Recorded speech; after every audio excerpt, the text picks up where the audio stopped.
Hey guys, so in this video, I'm going to be talking about what a VPN is and how to use one. So VPN, it stands for Virtual Private Network, and it's a program. It looks like this. This is called ExpressVPN. Some other ones you might have heard of would be NordVPN or Surfshark, and it's a program that you either download on your computer, your phone. A lot of these will have extensions for your browser. You can pretty much download a VPN on any device that connects to the internet, and it's going to do primarily two things. The first is to make it seem as if you're somewhere else in the world when you're using the internet, regardless of your physical location. So for example, right now in ExpressVPN, I'm connected up to Paris.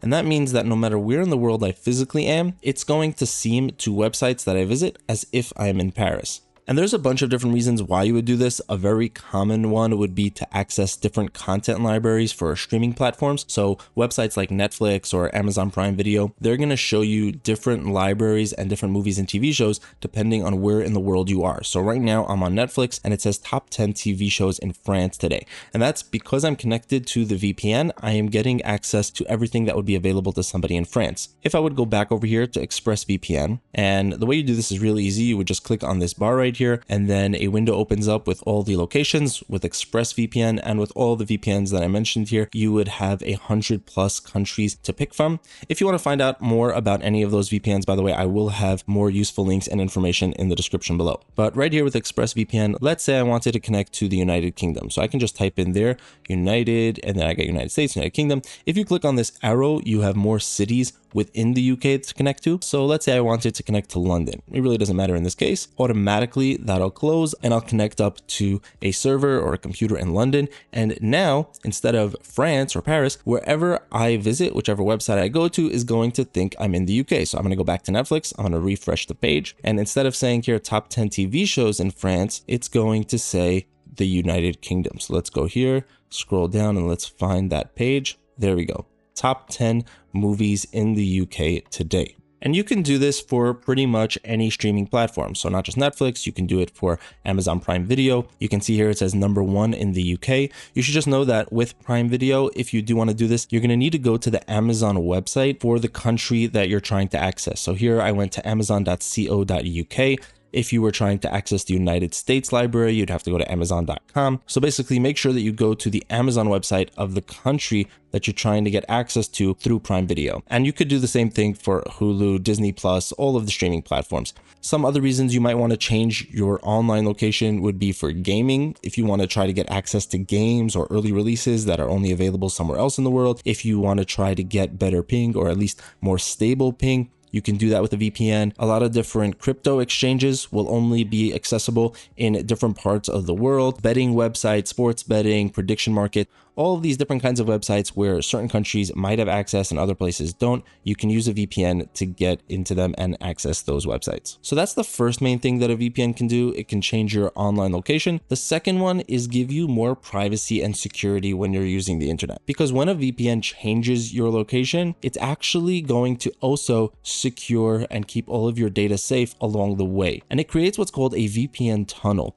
All of your data gets passed through that tunnel before going over to the internet. And when that happens, it becomes nearly impossible for any hacker or government or pretty much anybody to access your data and know what you're doing online. Now, technically, it is possible for the VPN themselves to see what you're doing online and see your personal information. And a lot of free VPNs will actually keep that data and sell it. That's how they're making money, even though they're a free VPN. So it's very important to get a VPN that has an audited no logs policy. And a no logs policy is a commitment by the VPN not to keep any of your personal information so that even they themselves don't have it. But you don't just want a VPN that makes that commitment and then doesn't give you any way of actually backing it up and knowing that they're keeping their end of the deal. You want to get one that has a policy that's been audited by an independent third party. And the VPNs that I recommend have all done that. ExpressVPN, NordVPN, and Surfshark all have an audited no logs policy. And just by the way, there is a website, ipleak.net, which gives you a really easy way to see if your VPN is leaking any data. So right here,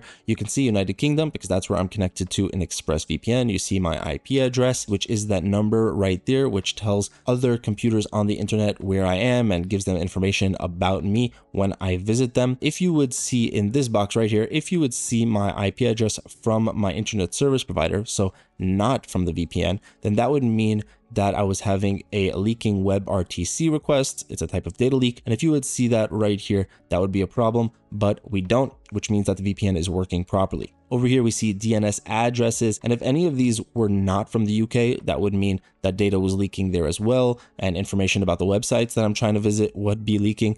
So we don't see that. Everything is the UK. And over here, by torrent address detection, these addresses are not my actual IP address from my internet service provider. These are from the VPN, and that means that the VPN is protecting my data when I'm torrenting, right? You can use a VPN not just to protect your data when you're using the internet in your browser. You can also use it when you are torrenting, because there is information that is released over the torrent network about what you're downloading. So a VPN can protect that and keep it anonymous. And this website over here is telling me that my information is being protected and is not leaking out over the torrent network. So that should give you a pretty good idea of what a VPN is and how to use one. Now, in terms of which VPN to go with, my number one pick would be ExpressVPN. This is the one that I personally use on a day-to-day basis. It's very simple, very easy to use. All you have to do is pick a location, get connected, and that's pretty much all you need to do. There are some settings over here in the options. I will have a link to full reviews for all of these VPNs in case you want to find out more about how to use them. But in order to get started with ExpressVPN, really all you need to do is just pick a location and click this big connect button and you're good to go. And that's part of the reason I love it. It's really fast, very secure, and it just gets the job done. But that's not to say that there aren't other good options as well. NordVPN is kind of the opposite of ExpressVPN. Here you're getting a ton of different features, a lot of customization. You're getting add-ons like a mini antivirus, a dark web monitor, which monitors to see if you have had leaks, not just on the dark web, but on the internet in general. It checks to see if you've had any of your personal information leaked out over the internet. So you're getting a lot more than just the VPN, and the VPN itself is very powerful, has a lot of different customization options. So if you're somebody who wants a lot of different features, then NordVPN might be for you. Also a really solid VPN. And lastly, if you're looking for something that's maybe more in the middle, not too many features, but a nice amount, Surfshark is a really good option. This is also a VPN that I recommend a lot. It's priced very well. You can put Surfshark on an unlimited amount of devices with just one subscription, whereas with Express, you're limited to 8, and with Nord, you're limited to 10. So that's a very nice bonus with Surfshark. You can pretty much cover all of your own devices, your families, your friends, whoever, with just one subscription. So these are all three really good options. There will be discount links in the description as well to save you some extra money on each of them if you want to try them out. They all have a 30-day money-back guarantee. So these are the ones that I would recommend. Let me know in the comments if you decide to go with one of them and what your experience was like. I'd really want to hear from you guys. That's going to be it for this video, guys. Thank you so much for watching. Have an amazing day, and I'll see you in the next one.